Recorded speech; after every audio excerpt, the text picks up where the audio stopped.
Hey, it's Mr. Peace. Just got done speaking for a second time here at St. Luke Parish, the Brownsville Deanery in Brownsville, Texas. It's an honor to be back here in Texas. I love coming to this state, and it's such a welcoming community, such a family here. I got to speak to the confirmation students yesterday, and then today was grades 6 through 12, the CCD program. Two different topics. Yesterday's retreat theme was I am God's by design. So we really focused on the M on all of our palms. M for miracle, upside down W for worthy. And it says this in Isaiah 49, I have engraved you on the palm of my hands, and this is the proof. But so many times we forget this, and we stop loving ourselves. And if we don't even love ourselves, like Jesus says, love your neighbor as yourself, Matthew 22, then how can we give that love to someone else, or our love to our Savior, and be able to glorify Him completely? So we had the programs right here in the activity center, in the gymnasium here, and again, just a beautiful time with all of them, all the students that I got to share my heart with.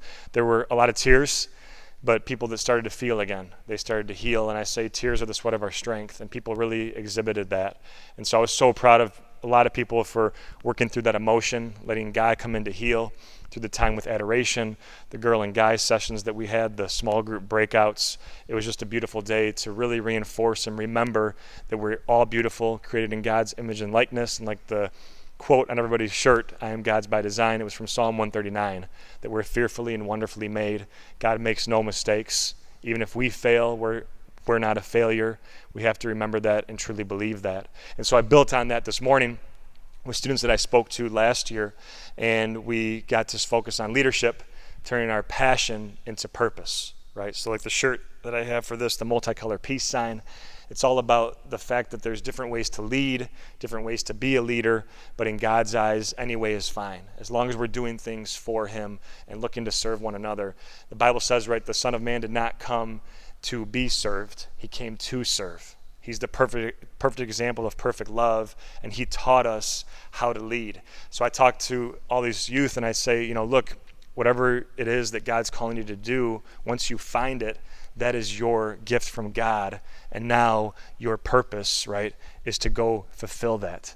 So you giving back to God and really looking to not only walk in His footsteps, but walk into your purpose for being here on this earth. That's how you fulfill and give your gift back to Him, right? And God doesn't want any lukewarm Christians. He wants us on fire for our faith, on fire for life, on fire for everything that we do. So make sure that we take this to heart, because this world desperately needs every one of you, and desperately needs His kindness and light to shine onto other people's hearts, especially those in pain and those that are hurting. As always, it was an honor to be here. Hopefully I get to see you guys again. Until next time, much love. And make sure to hit the subscribe button you'll see pop up on the screen over here. Hit the notification bell for future updates on videos like these. You can also check out my website link that you'll see, and the other amazing playlists for some other clips to track my journey across this country as we continue to heal America's heart, one school, one church, one parish at a time. Peace.